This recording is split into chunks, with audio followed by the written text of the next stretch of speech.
Eu quero ler um texto na Bíblia. Nós vamos deixar a ceia para o final.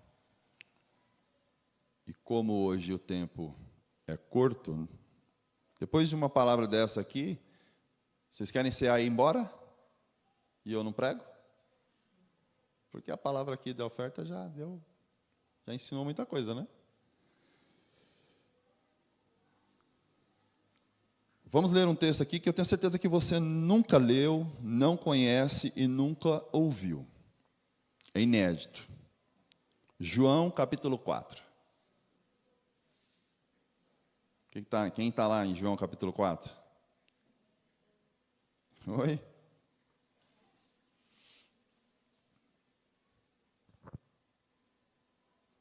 Eu vou ler rapidinho aqui, que eu quero ler todo o contexto aqui. João capítulo 4, vou iniciar aqui, a partir do versículo 4, que diz assim: E era-lhe necessário atravessar a província de Samaria.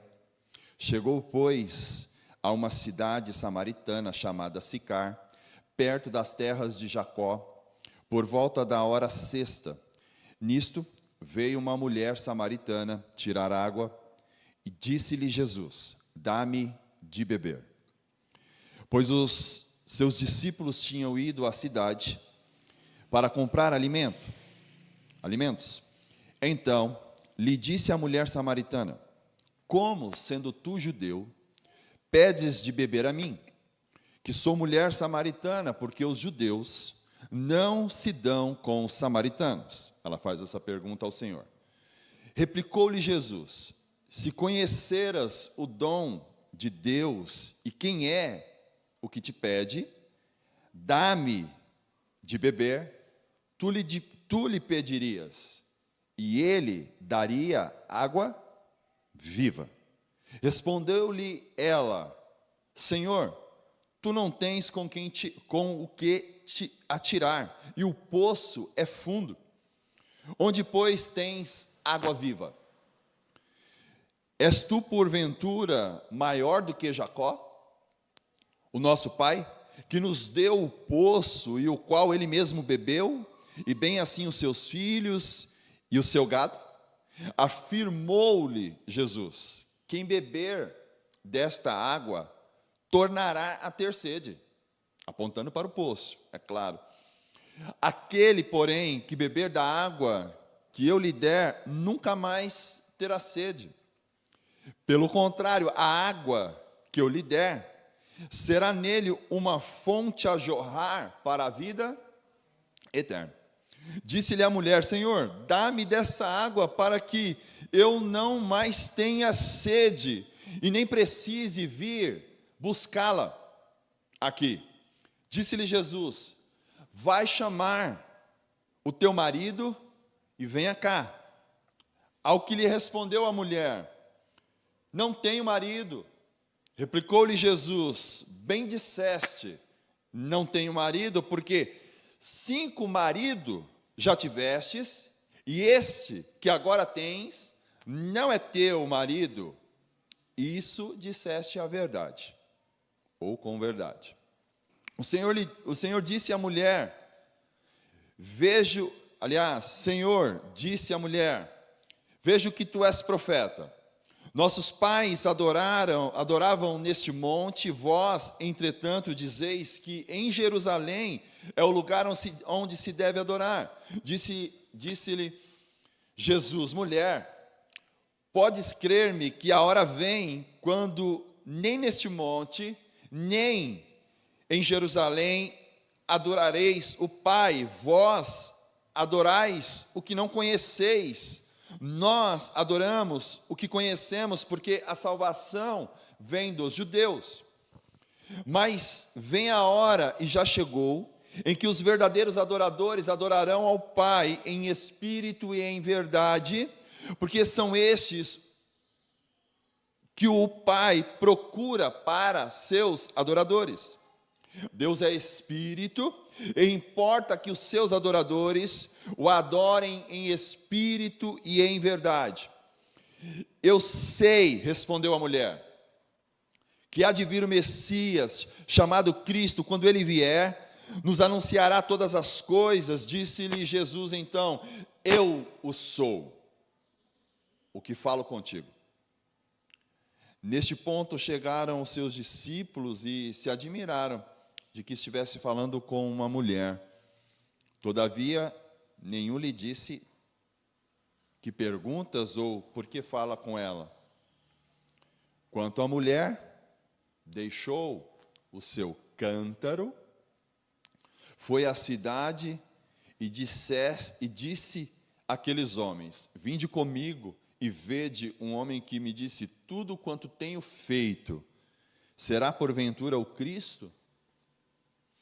Saíram, pois, da cidade e vieram ter com ele. Amém? Feche os teus olhos por um minuto. Pai, nós te agradecemos por esta palavra e por tantas verdades que ela nos revela. Mas eu quero te agradecer por esta manhã, porque eu sei que aquilo que o Senhor falou ao meu coração será transmitido a nós por meio do teu Espírito Santo. E nós entendemos como filhos e como parte deste corpo, o qual o teu filho é o cabeça, entendemos que o teu Espírito tem a total liberdade, e nós desejamos isso, para falar-nos ao nosso coração, falar ao nosso coração, falar à nossa mente, falar ao nosso ser interior e mostrar a realidade o qual o Senhor quer nos conduzir através de uma transformação e uma conformação à imagem do teu Filho. Leva cativa a nossa mente neste momento e nos conduza em meio às tuas palavras, em nome de Jesus. Amém. Irmãos, o meu encargo como pastor e pai desta casa me leva a insistir em um ponto que tem sido visto e nós podemos ver de maneira bem clara, um ponto que tem sido elevado cada vez mais de uma forma absurda nos nossos dias, na vida do cristão. Vou tentar ser o mais didático e mais pontual possível dentro daquilo que eu tenho anotado aqui, para não estendermos muito e nem deixarmos sair nada fora aqui, claro, com a condução do Espírito, mas eu preciso ser muito pontual aqui. E esse ponto que o Senhor me leva a ter como encargo, a trazer sobre as nossas vidas, trata-se de viver em um mundo repleto de influências externas, e um mundo onde tanto essas influências como uma vida apenas de aparências estão a todo momento tentando nos moldar com o único objetivo de nos desviar do propósito de Deus para as nossas vidas. Você entende isso? Eu não sei se você consegue ter esse discernimento, esse olhar nos dias de hoje, mas isso está bem claro. E tão claro que nós podemos dizer que, infelizmente, muitos têm caído nessa armadilha.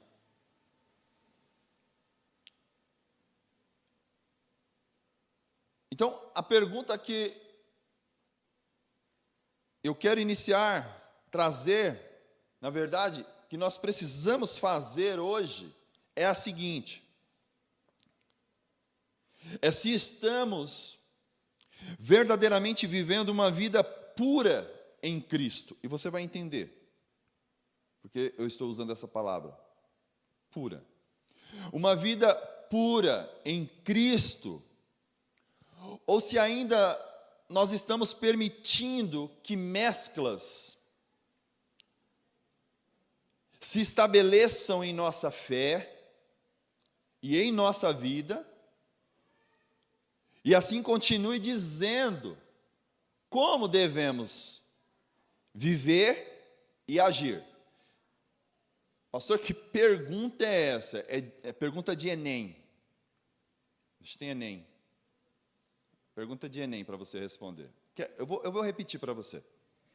A pergunta que eu quero iniciar, e o qual o Senhor trouxe ao meu coração sobre a minha vida, é se nós estamos verdadeiramente vivendo uma vida pura em Cristo, ou se ainda estamos permitindo que mesclas, ou apenas vestígios de mesclas que outrora fazia parte da nossa vida, se estabeleçam nela, se estabeleçam na nossa fé, e diz como que nós devemos viver e como nós devemos agir. Porque, irmãos, possa ser que muitas atitudes que tínhamos no passado não façam mais parte das nossas vidas. Mas, às vezes, um pequeno vestígio que ainda possa estar lá, de maneira muito sutil, pode nos influenciar e nos conduzir a viver e agir exatamente o oposto daquilo que Deus deseja e quer ao nosso respeito. A palavra que o Senhor falava ao meu coração, o ponto, o contexto era sobre essa palavra mescla, que quando chegamos ao conhecimento dela, vimos de maneira muito clara a quantidade de pontos negativos que esta palavra possui. Mas em contrapartida, não posso dizer que a palavra mescla também tem o seu ponto positivo, que no meu ponto de vista é apenas um. E eu não vou me deter nesse ponto, quero apenas que você tenha esse entendimento.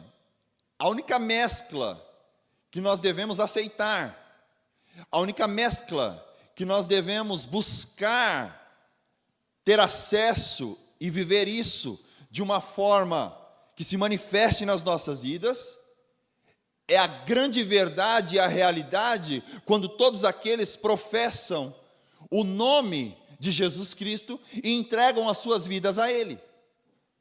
Que é quando o apóstolo Paulo, e a palavra nos diz, que o Espírito de Deus agora é um mesmo Espírito com o nosso Espírito. Amém? Então agora, todos aqueles que estão nesse lugar, que estão nele, e que Ele está nessas pessoas, tem os dois Espíritos mesclados. Para mim, dentro desta palavra, é o ponto positivo que nós podemos tirar. Agora, para nos ajudar a responder essa pergunta, que eu fiz questão aqui de repetir para você, nós precisamos ir à luz da palavra e analisar o que de fato nós precisamos nos tornar. Ou melhor, nós precisamos, à luz da palavra, analisar o que de fato precisa tornar-se verdade nas nossas vidas. E eu quero iniciar aqui abordando um versículo da palavra que diz o seguinte, em 1 Coríntios capítulo 3, versículo 11, porque ninguém pode pôr outro fundamento além do que já está posto. o qual é Jesus Cristo. Ou seja, esse é um princípio irrevogável.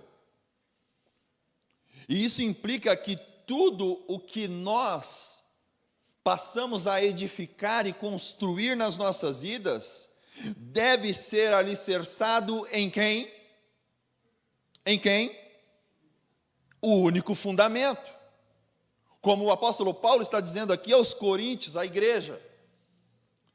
Ele é o fundamento que já está posto. Então, isso implica, uma implicação, quer dizer que você não tem mais o direito de escolher aonde você edifica, aonde você constrói, e muito menos como você edifica ou como você constrói, como nós. Ou seja, que deve tudo nas nossas vidas ser alicerçado e ser construído nele. E sabe o que isso está dizendo para mim e para você? Que tudo isso que eu disse aqui é espiritual. Porque se tudo é edificado sobre ele, se tudo é construído sobre ele, não se trata mais de algo natural. É espiritual. E aí eu te faço uma segunda pergunta: por que você continua separando as coisas? Por que eu e você, muitas vezes, ainda seguimos separando as coisas? Sabe por quê? Porque ainda existem mesclas. Na nossa maneira de pensar, na nossa maneira de agir. E um outro ponto que eu vou deixar para o final. Então, assim como a mulher samaritana, então nós não vamos falar aqui da questão da adoração, nós não vamos falar aqui a questão do diálogo, da água. Não, nós vamos entrar num ponto muito subjetivo aqui, mas que nós podemos ver claramente, por meio desse contexto, que nós lemos em João capítulo 4. Assim como a mulher samaritana teve que confrontar toda uma vida marcada por práticas contaminadas, por tradições. Os judeus não se davam com os samaritanos porque não concordavam com o estilo religioso deles, como a forma como eles adoravam a Deus e tantas outras coisas. Então, era uma vida marcada por práticas contaminadas, tradições. Existia nessa mulher uma mistura de sentimentos e emoções não resolvidos. Então, assim, nós também devemos avaliar todas as áreas das nossas vidas que estão tentando mesclar o que é eterno. Lembra? Eu disse aqui que tudo, então, se tudo na nossa vida precisa ser edificado, alicerçado no fundamento único que é Cristo, tudo então é espiritual. Então nós precisamos analisar todas as áreas das nossas vidas que estão, de alguma maneira, tentando mesclar aquilo que é eterno com aquilo que é terreno. Tentando mesclar aquilo que é eterno com aquilo que é natural, com aquilo que é apenas passageiro. Você está conseguindo me entender até aqui?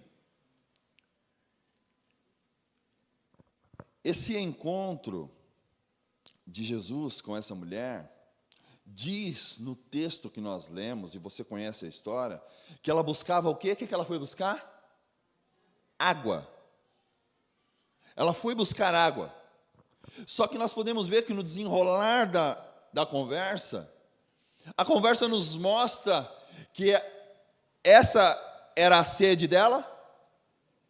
A sede, de fato, da vida dela era a água. O desenrolar nos mostra que ela estava sedenta, mas era por algo muito mais profundo. Porque quando ela é saciada, a primeira coisa que ela faz é o quê? Deixar os seus cântaros. Então a sua vida era uma mescla, até aquele momento.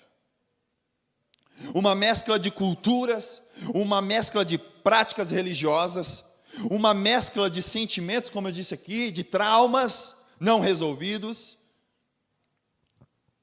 Mas então ela está agora diante de Jesus, e Jesus a confronta com a verdade. Preste atenção, Jesus não colocou ela sentada do seu lado, não passou a mão sobre a sua cabeça, se bem que isso seria muito difícil, né? Se não se falavam, ainda mais se tocarem, mas eu estou querendo aqui de uma maneira alegórica dizer que o Senhor não se compadeceu com o seu passado, com as suas dores, com os seus sentimentos, com as suas tradições. Não, o Senhor o traz a um lugar de libertação, mas a confrontando com a verdade.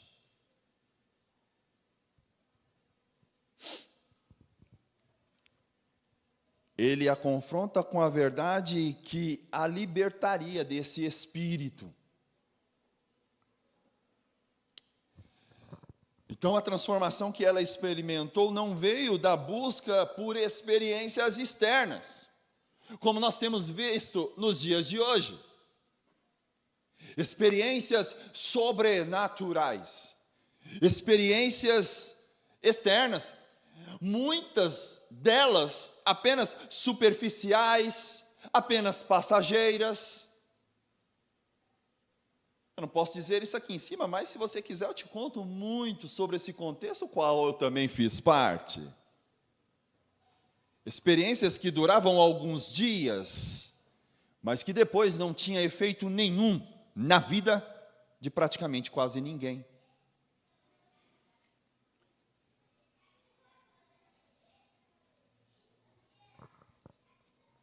Essa transformação que ela encontrou não veio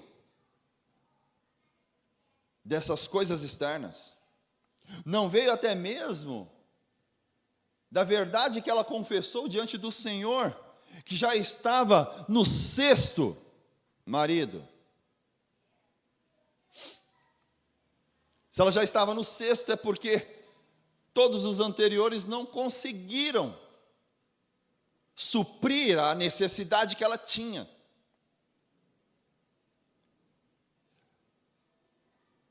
Mas a transformação veio em conhecer o verdadeiro relacionamento da sua vida com o Senhor.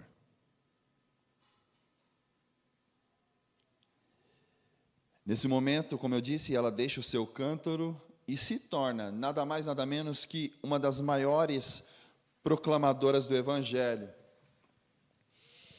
Então, assim como essa mulher, nós também precisamos buscar, não esta água que nos sacia momentaneamente, mas a água que sacia toda a sede da nossa alma e principalmente nos livra das mesclas em nossas vidas. Amém? E quando se fala em mesclas, o que se trata de mesclas? Estamos falando de duas ou mais coisas que estão o quê? Misturadas. Olha o que a Bíblia nos alerta na carta de Tiago, no capítulo 1, versículo 8. Ele diz: o homem de coração dobre é instável em todos os seus caminhos. Ou seja, ele fala sobre uma instabilidade nas nossas vidas que resulta em um coração dividido. E um coração dividido, falando desse contexto, é um coração mesclado.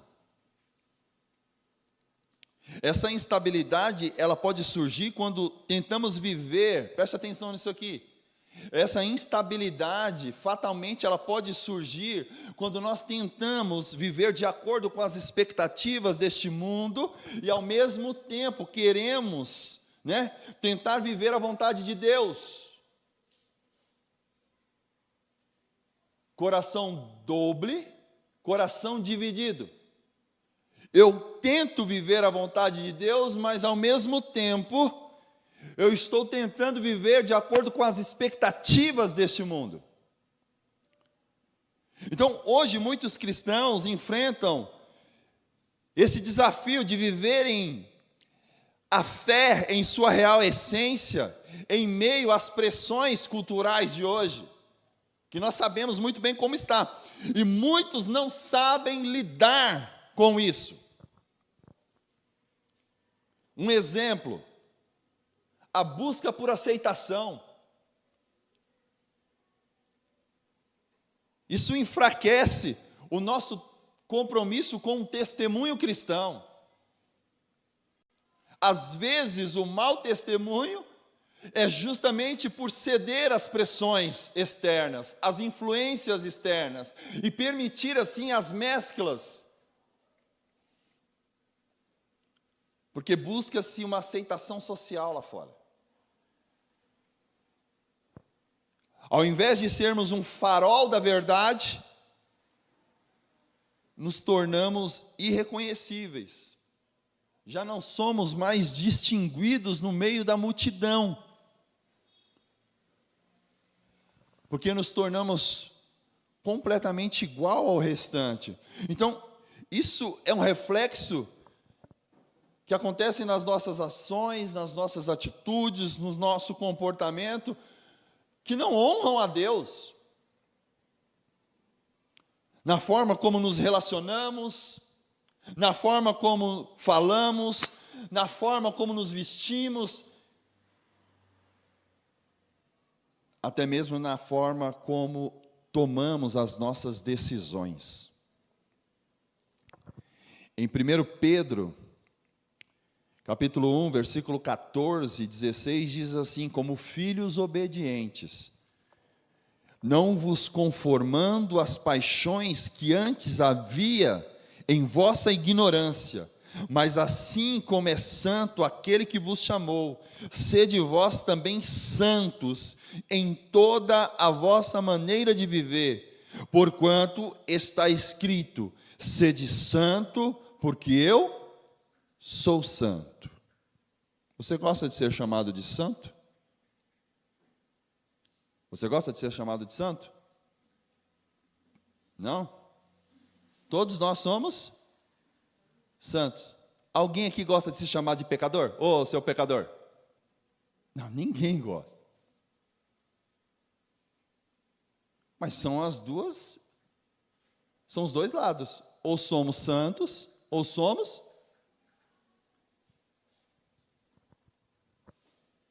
Ou seja, Pedro está dizendo aqui,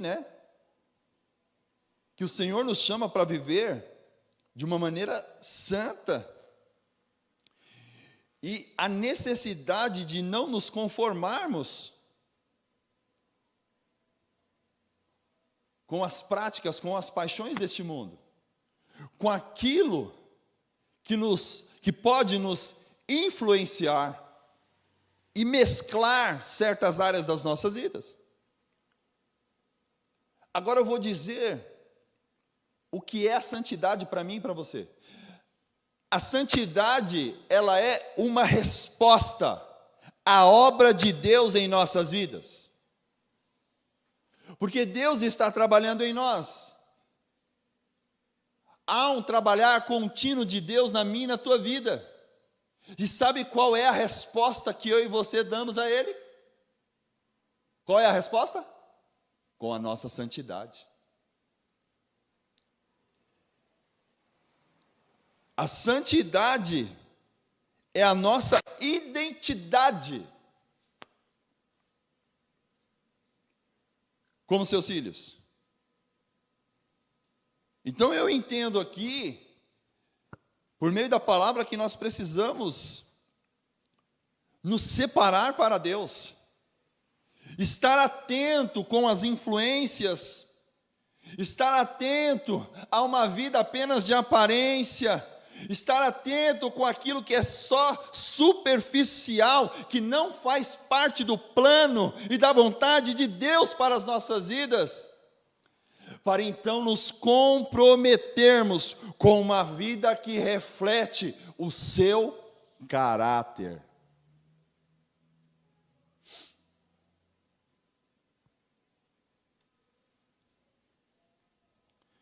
Irmãos, ao abordarmos um tema como esse, nós precisamos nos perguntar: quais áreas da nossa vida precisam ser purificadas? Precisam ser limpas, necessitam das águas vivas de Cristo. Estamos permitindo que essas influências venham moldar, ou nós estamos de fato enraizados na sua verdade, no seu amor e na sua graça? Precisamos refletir e analisar as nossas vidas. Eu não sei se eu vou conseguir compartilhar os pontos que eu tenho aqui, todos os pontos que eu tenho aqui. Mas nós precisamos, por meio da palavra, entender que o Senhor tem para nós um lugar totalmente livre e uma vida totalmente livre de mesclas, mas cheio da sua graça e da sua verdade. E o primeiro ponto nós já tocamos aqui, que é Cristo como o fundamento da nossa vida. Jesus, Cristo, vivo, habitando em nós, é a base da nossa fé. Isso deixa claro para mim e para você que Ele é um fundamento sólido, que Ele é um fundamento seguro, que Ele é um fundamento estável. E é nele que deve ocorrer toda a construção e toda a edificação das nossas vidas. Não escolha aquilo que você quer edificar sobre Cristo e deixe outras áreas fora disso. Tudo que você edificar sobre esse fundamento estará edificado sobre a rocha. Tudo aquilo que você edificar fora desse fundamento estará edificado sobre a areia.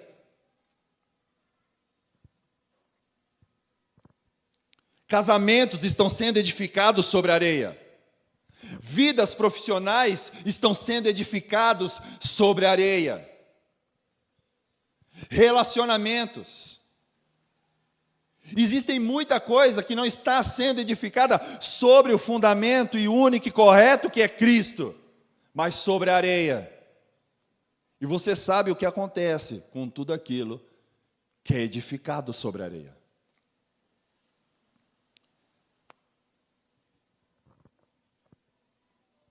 Assim como um edifício precisa de um bom fundamento para ser seguro, a nossa fé precisa estar enraizada em Cristo.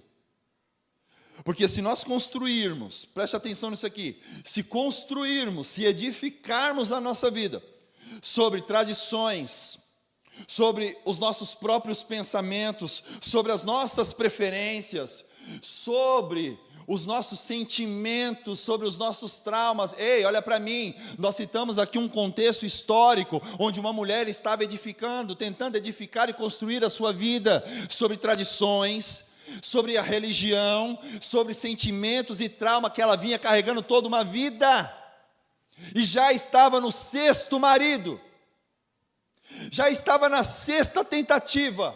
Qual é a tentativa que eu e você está hoje? Talvez para muitos de nós, talvez para mim e para você, já não seja nem mais a 6ª, seja a 16ª, seja a 20ª, porque ainda existe vestígios de mesclas nas nossas vidas, e que nos leva a sermos conduzidos e influenciados por coisas externas,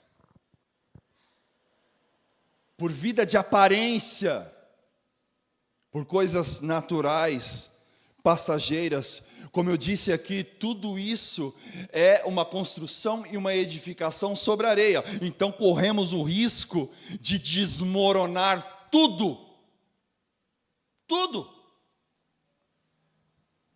E quantas pessoas não estão vendo suas vidas desmoronar diante dos seus olhos? Enquanto isso, temos no ápice dos dias de hoje, uma igreja que, ao invés de caminhar como Cristo caminhou, trazendo liberdade por meio da confrontação com a verdade, apenas alimentam ainda mais uma vida de aparência. Uma vida de aparência. Quando Paulo aos Coríntios escreve essa carta, ele dirigiu a uma igreja, a uma comunidade que estava, sabe como? Apesar de todos os seus dons, apesar de todos os seus talentos, apesar de toda a manifestação sobrenatural que estava acontecendo na igreja dos Coríntios, Paulo escreve esta carta aos Coríntios a uma igreja que estava dividida, começando a permitir que mesclas se infiltrassem. Você está me entendendo?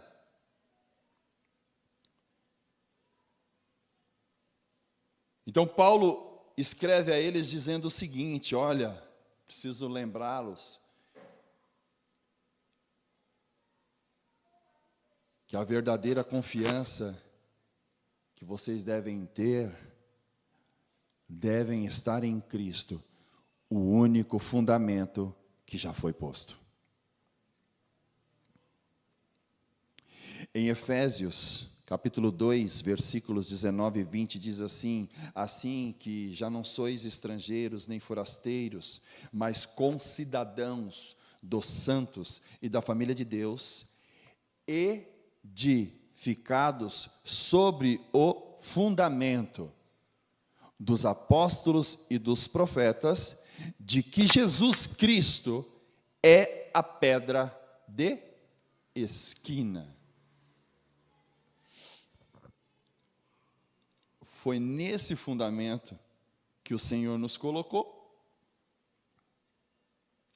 Então é nesse fundamento o único lugar que eu e você podemos encontrar estabilidade. Pastor, mas está acontecendo tantas coisas na minha vida, não tem problema. Não tem problema. Em meio às crises, quando o fundamento é Cristo, encontramos estabilidade.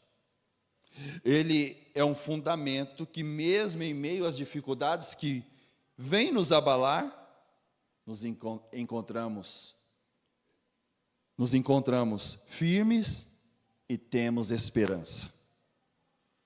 Salmos, capítulo 62, versículo 6, nos lembra que Ele é a nossa rocha. Agora, como está a construção sobre esse fundamento? Essa pergunta é para nós nesta manhã. Como está a edificação e a construção das nossas vidas sobre este fundamento? Quem aqui já viu, já teve ou já presenciou uma obra inacabada? Quem? Muitos, né? Eu mesmo já tive uma obra que não passou do alicerce e algumas paredes. Uma obra inacabada, que ficou parada por anos, até ser descartadas. Eu te falo isso porque Essa é mais uma pergunta para mim e para você nessa manhã. E como está a construção sobre esse fundamento? Como está a construção e a edificação das nossas vidas sobre o fundamento que é Cristo? Abrimos mão? Abandonamos?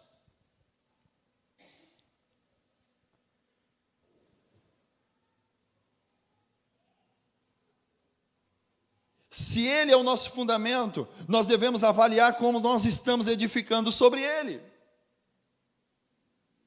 Deixa eu falar uma coisa para você. Eu não posso fazer essa avaliação na tua vida.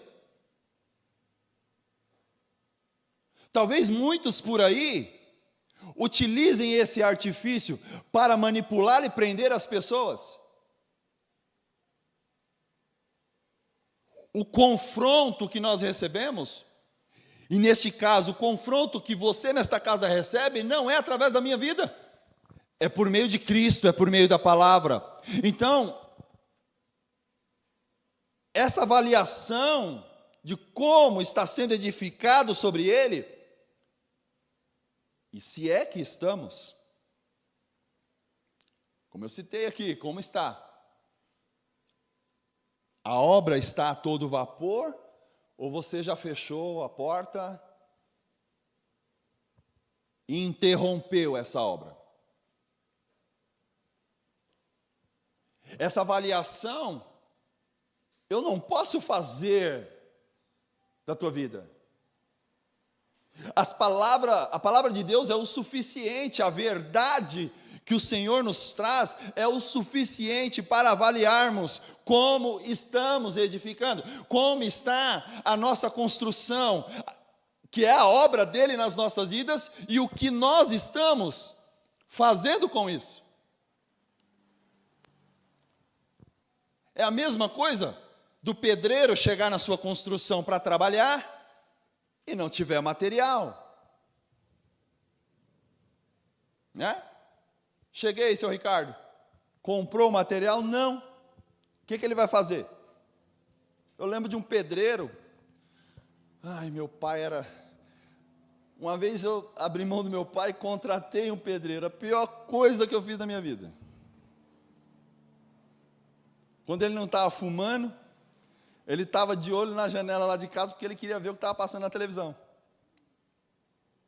Agora, e tinha material para trabalhar. Agora imagina o pedreiro chegar e não ter. Muitas vezes o Senhor está fazendo uma obra, mas às vezes os recursos que Ele necessita para que essa obra de fato tenha uma eficácia nas nossas vidas, é um material que eu e você temos que dar a Ele. Você poderia me citar algum desses materiais? Eu tenho certeza que sim. A nossa obediência, a nossa fé, a nossa renúncia, a nossa entrega, a nossa disposição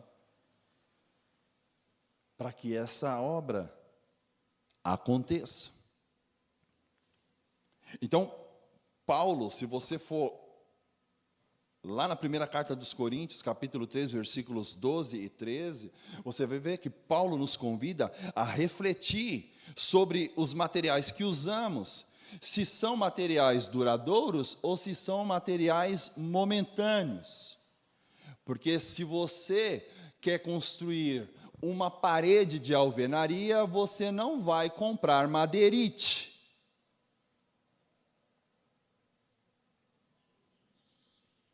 E isso significa o que eu e você estamos fornecendo ao Espírito Santo, a Deus, para que a obra dele tenha eficácia nas nossas vidas.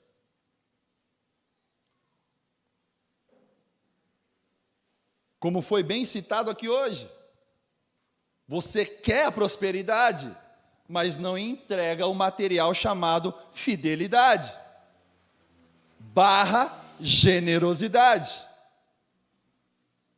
Você está me entendendo?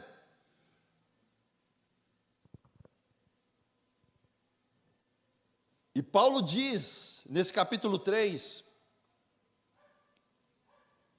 que essa edificação, que essa construção, no grande dia, será testada. Eita Deus! Lugares que acontece muito terremoto, já existem edificações que são levantadas e preparadas exatamente para suportar os tremores. Balança, mas não cai. Será que diante do Senhor, nós vamos estar diante do Senhor e essa construção vai ser testada? E como que vai ser a nossa cara? Estou imaginando aqui. Não cai não, não cai não, não cai não.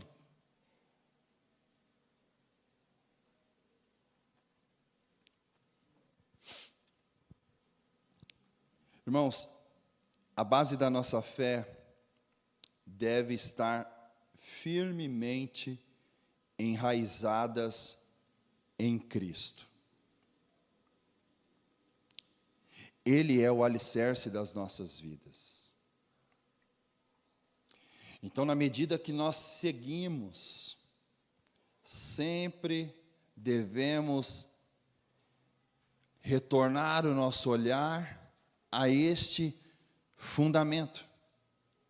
E sabe o que significa? Significa avaliarmos. Para que existe um engenheiro? Hoje eu estou muito engenheiro, né? Acho que é a unção paterna. Nem essas coisas nem estão aqui. Não era nem para mim estar falando de pedreiro, essas coisas. Mas um engenheiro tem todo o projeto, é ele que administra toda uma construção. Em determinados momentos, ele vai até a obra para quê? Para avaliar se o projeto está sendo executado exatamente como a planta, como o desenho. Então, quando eu falo aqui que à medida que seguimos, nós devemos retornar o nosso olhar a este fundamento, significa que nós devemos constantemente avaliarmos as nossas ações, avaliarmos o que está sendo produzido através das nossas vidas, avaliarmos o que tem saído dos nossos lábios, o que tem brotado no nosso pensamento, o que tem subido ao nosso coração, como nós temos tratado pessoa X ou pessoa Y. Por que é necessária essa avaliação? Porque nós precisamos avaliar e verificar se tudo que nós estamos produzindo estão refletindo e manifestando o caráter e a glória de Deus. Amém. Se eu falar para você que nós ficamos aqui apenas no primeiro ponto, eu teria 5 pontos. Bom que eu já deixo a próxima ministração pronta para o próximo domingo. Mas eu acho que o que Deus queria falar nesta manhã está até aqui. Não é nem pela quantidade de pontos que eu quero compartilhar. Mas eu quero finalizar isto. Temos muito mais coisas para falar, mas eu quero finalizar essa manhã com uma anotação que eu fiz agora durante o louvor. Quando nós estamos louvando, você vê o seu pastor pegando o tablet ou o celular. Não estou conversando no WhatsApp, tá? É que o Senhor já continua falando comigo com respeito à palavra. E Ele me disse algo hoje com respeito a isso. E me deu mais um ponto. Que nós precisamos tomar muito cuidado nas nossas vidas. Uma vida que está permeada ou que tenha vestígios de mesclas ainda,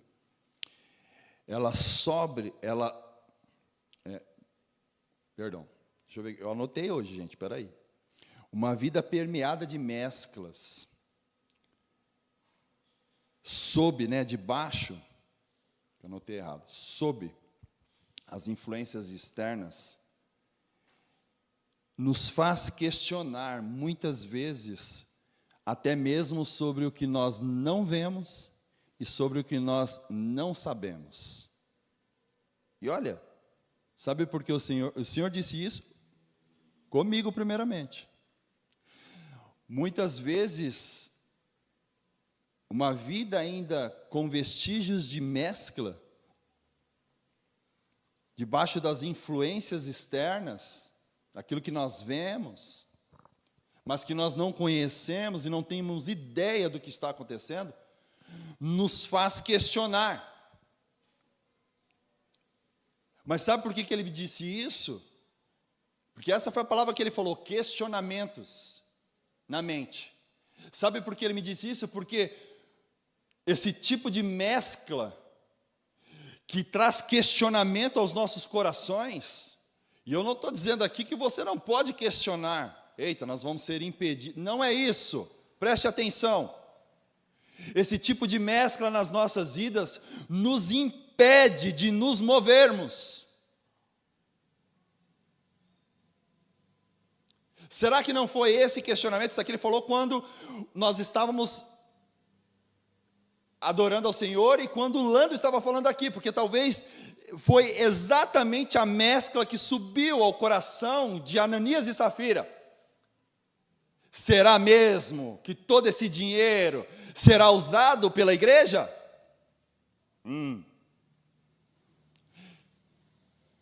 Esse tipo de mescla nos impede de nos movermos como nós devemos nos mover e como o Senhor deseja. Isso aqui o Senhor falou comigo primeiramente. Eu não tenho problema em dizer. Quantas vezes deixei de me mover por conta dessa mescla sutil, mas que rapidamente se transformou, sabe em o quê? Em questionamentos. Em questionamentos.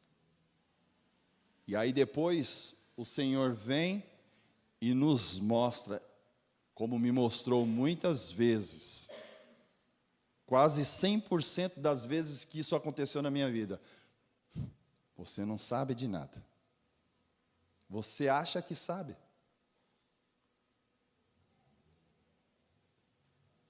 O Senhor falou isso comigo primeiramente, mas pediu para que fosse falado esta manhã. Porque o Senhor quer nos libertar desse espírito. Muitas pessoas estão sendo impedidas e estão caindo nessa armadilha, não estão se movendo, não estão vivendo, não estão construindo, não estão edificando mais sobre o fundamento. A obra está parada, por quê? Porque em determinado momento, diante das influências externas, diante de vidas somente de aparências, e de permitir essas mesclas em suas vidas, em suas mentes, em seus corações, pararam de se mover como deve e como o Senhor deseja. Tudo aquilo que ainda mesclava a vida daquela mulher foi liberto. O Senhor a libertou de todas elas. Amém. Vamos ficar de pé. Eita, você não quer nem levantar mais, né?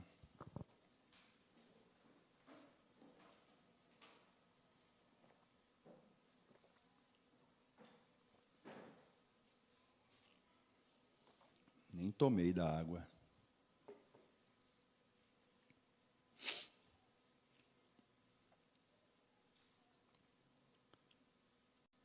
Vamos orar.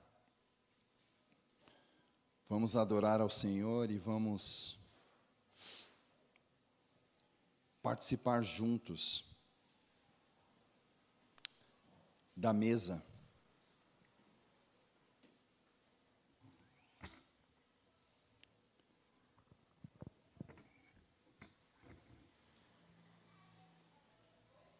Que nós possamos, a um primeiro momento, ficarmos com esta palavra no nosso coração. O Senhor quer nos levar a este lugar de libertação, como tem falado muitas vezes nesta casa. Libertação da nossa mente, do nosso coração, nos conduzir a um lugar de descanso, nos conduzir ao centro do seu plano e do seu propósito.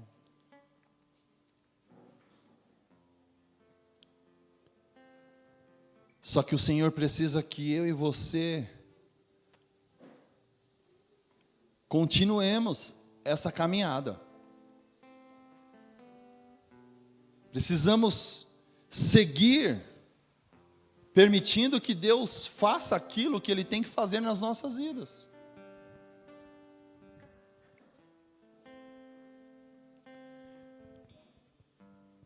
E sabe o que o Senhor tem me falado muito e muitas vezes? É que nós precisamos abrir mão. Nós precisamos abrir mão. Ah, mas eu abri mão lá atrás e não deu certo. Continue abrindo mão. Continue abrindo mão dos seus pensamentos, dos seus conceitos.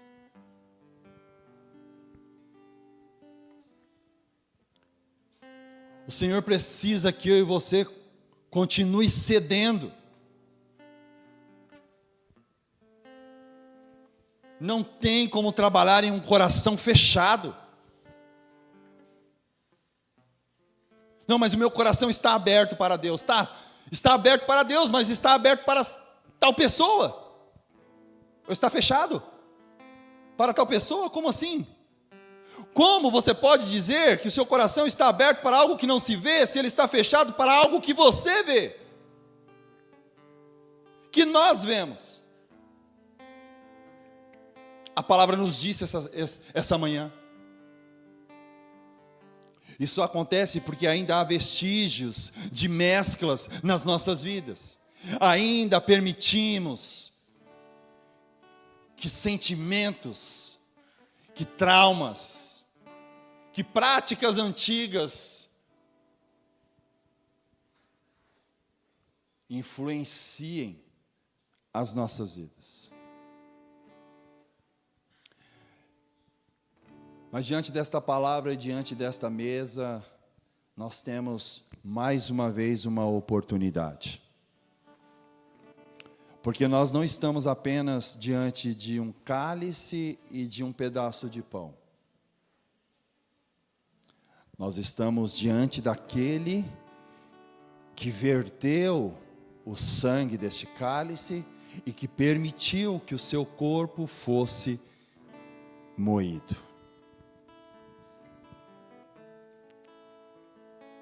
Feche os teus olhos.